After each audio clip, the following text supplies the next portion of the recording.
Welcome to the day 4 of R Excel series. तो आज हम सीखेंगे डेटा वैलिडेशन। डेटा वैलिडेशन मतलब हम कैसे यूज़र को रेस्ट्रिक्ट करें कि वो हमारे मन मुताबिक वैल्यू डाले। जैसे कि अगर हम देखें कि ये एक सेल मान लेते हैं, एक ये कॉलम मान लेते हैं आईडी वाला। अगर हम इसमें एक वैलिडेशन लगाना चाहें कि यूज़र सिर्फ 101 से लेकर के 999 तक की ही वैल्यू डाल सकता है, इससे ऊपर या इससे नीचे वैल्यू डाले तो एक्सेप्ट ना हो और एक आए एरर।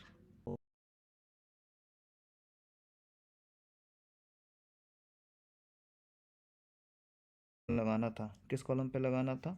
इस वाले कॉलम पे लगाना था। अगर हमें इस वाले कॉलम पे वैलिडेशन लगाना था तो हम जाएंगे डेटा पे, ठीक है।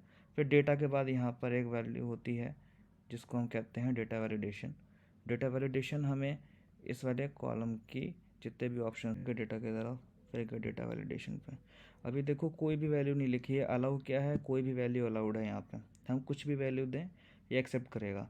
लेकिन हमारी एम्प्लॉय आईडी कैसी होती है, होल नंबर में होती है, तो यहाँ से हम होल नंबर सेलेक्ट कर लेंगे, ठीक है। हमने रेंज क्या सोची थी, 101 से लेकर के 999, तो हम यहाँ पर मिनिमम इतना दे देते हैं और मैक्सिमम दे देंगे 999। और यहाँ पर एक ऑप्शन होता है इग्नोर ब्लैंक का, कि अगर हमने वो ब्लैंक छोड़ दिया तो वो टेस्ट केस पास होना चाहिए या फिर नहीं होना चाहिए। अब अगर जैसे कि आपने इसको ब्लैंक छोड़ दिया तो एरर नहीं आएगी। अगर हमने इसको हटा दिया, ब्लैंक नहीं छोड़ सकते, फिर आप फिर भी एरर आएगी, ठीक है। तो अभी हमने इसको कर दिया अप्लाई, ठीक है। अब हम यहाँ पे वैल्यू डाल के देखते हैं जो कि 101 से 99 के बीच में नहीं है। मान लो हम डालते हैं 78। अब हम दबाएंगे टैब या फिर हम दूसरे सेल पे जाने की कोशिश करेंगे। इसने हमको एरर दे दी। इसने हमें क्या एरर दी, this there is a data validation rule here. लेकिन हमें इसने बताया नहीं कि क्या रूल था। ये तो हमने बनाई इसलिए हमें पता है कि हमें 3 डिजिट का देना है, नहीं तो एरर आएगी, है ना। तो यूज़र को कैसे पता लगेगा? तो इसी के लिए हम इसको अपडेट करते हैं। अब वो हम कैसे करेंगे, फिर से हम डेटा वैलिडेशन पे, हमारे फिर से वही है 101 से 9 तक इनपुट मैसेज डालना है। टाइटल क्या रहेगा कि हमें क्या रेंज देना है, टाइटल रख देते हैं हम रेंज।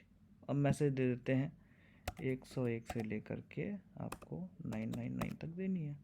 अप्लाई कर दिया। अब ये देखो यहाँ पर बन के आ रहा है। कैसे बन के आ रहा है, ये मैसेज बन के आ रहा है कि ये वाले कॉलम में सिर्फ इस रेंज की वैल्यू ही एक्सेप्ट होंगी। तो अगर कोई भी यूज़र होगा तो वो कर सकता है, लेकिन इसके बाद भी होगा, क्या पता कोई टेस्ट करे और कोई कहे कि यार देखे चल रहा है, नहीं चल रहा है, अभी भी आ रही है। लेकिन इसने अभी भी हमें कुछ एरर सही दी नहीं, तो हम इसको फिर से कर देते हैं वैलिडेट। करते कैसे करेंगे, फिर से कॉलम सेलेक्ट किया, डेटा पे गए, डेटा वैलिडेशन, अलर्ट मैसेज पे गए जिसको हम एरर अलर्ट कहते हैं। शो अलर्ट, ब्लॉकिंग या वार्निंग किस तरह की होनी चाहिए, ब्लॉकिंग होनी चाहिए। अलर्ट टाइप क्या है, range is 1012 999।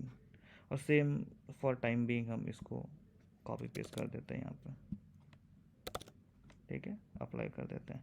अब अगर हम यहाँ पर देंगे 89 तो ये हमें सही वैल्यू देगा, range is 101 to 999 and the range is 101 to 999। तो इस तरह से हम डेटा वैलिडेशन लगाते हैं। इसके अलग तरीके के वैलिडेशंस में अगले वीडियो में बताऊंगा।